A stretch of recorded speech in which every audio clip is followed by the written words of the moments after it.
هذا التمثال كيتسمى بتمثال جاكلين، ويقال أن القصة ديالو جد غريبة ومرعبة. قصته كترجع بالضبط للقرن السادس عشر.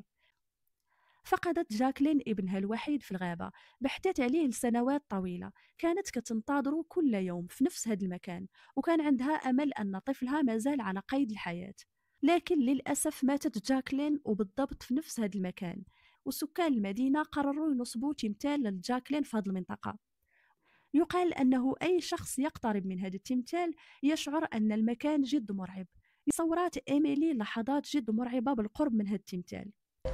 I stolen your baby.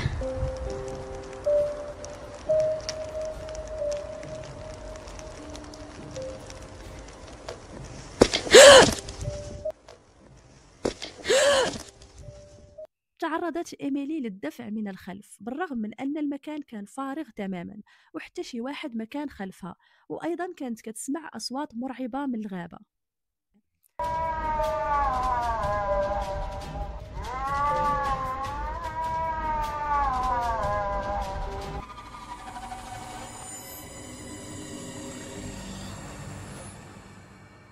غادرت بسرعة المكان بعد ما سمعت هذا الصوت وبعد هذا الموقف المرعب.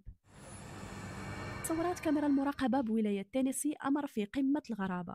شاب يصرخ بشكل مخيف وهو يمشي وراء بعض الفتيات في الشارع ليلا.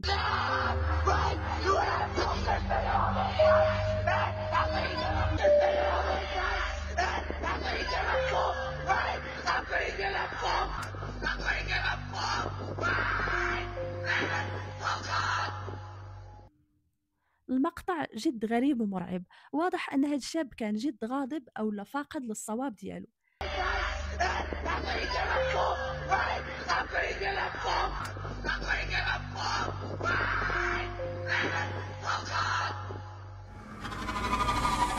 استيقظ هذا الرجل على صوت صراخ غريب بالغابة.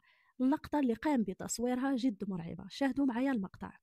January 21st, about 11 p.m.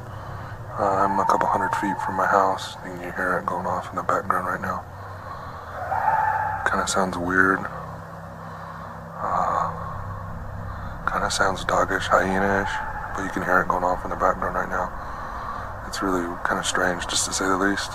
It's been going off for about 15-20 minutes so far by the fire station. And it's pretty crazy, so if you can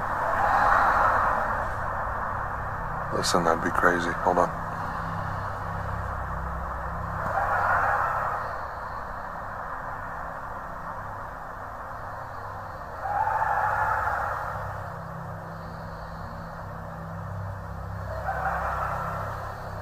I mean, that almost sounds like laughter.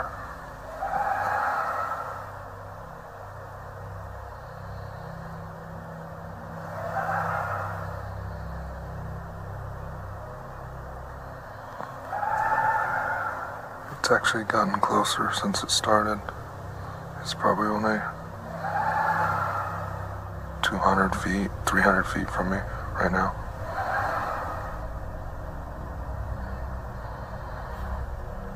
I don't know what it is or what that is going off right there. You can hear it.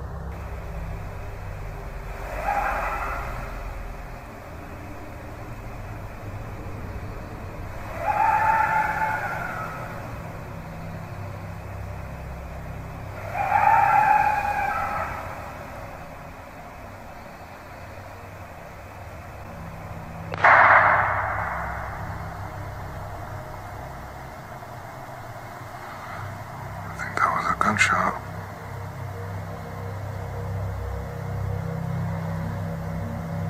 Somebody just shot over into the woods.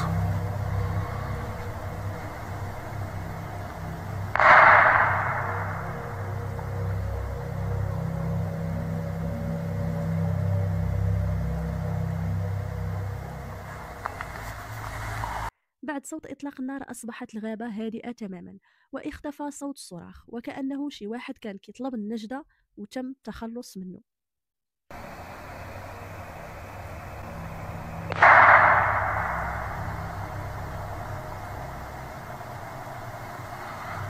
I think that was a gunshot.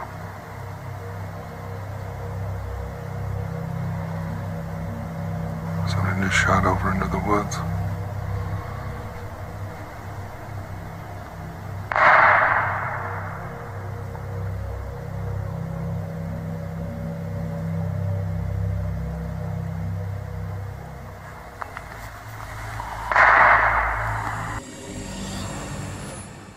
كيس قام بشراء دمية من أحد المواقع.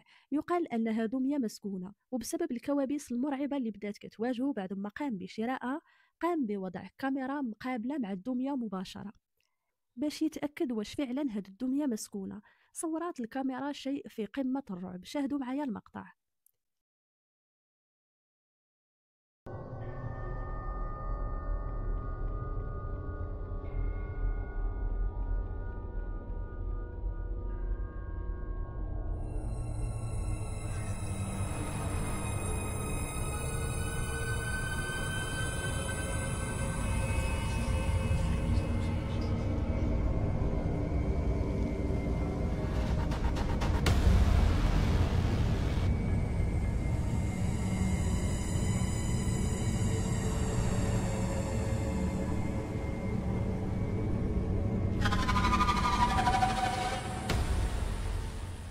حصلت سيدني على الطلاق بعد 6 أشهر من المحاكمة، فقررت المحكمة إعطائها طفلين.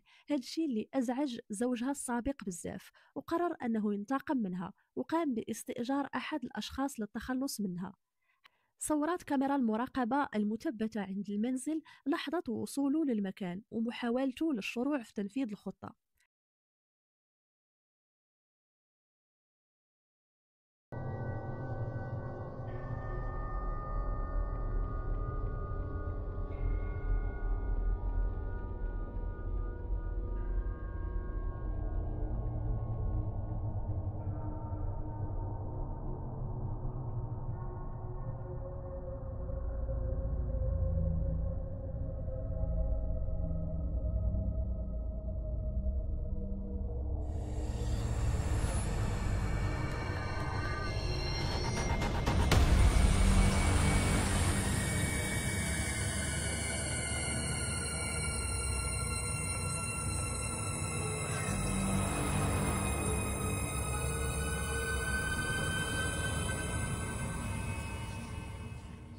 حاول الدخول عدة مرات لكن لحسن الحظ فشل.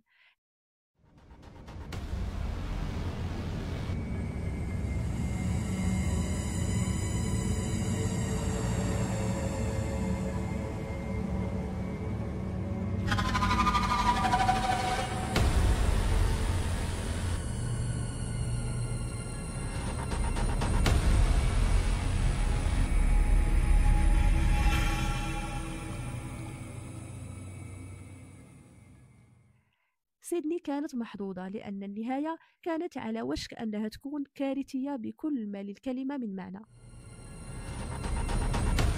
انتبه أحد الموظفين أن الكرسي المخصص لنقل المرضى كان يتحرك بشكل مخيف بالرغم من عدم وجود أي شخص بالمكان.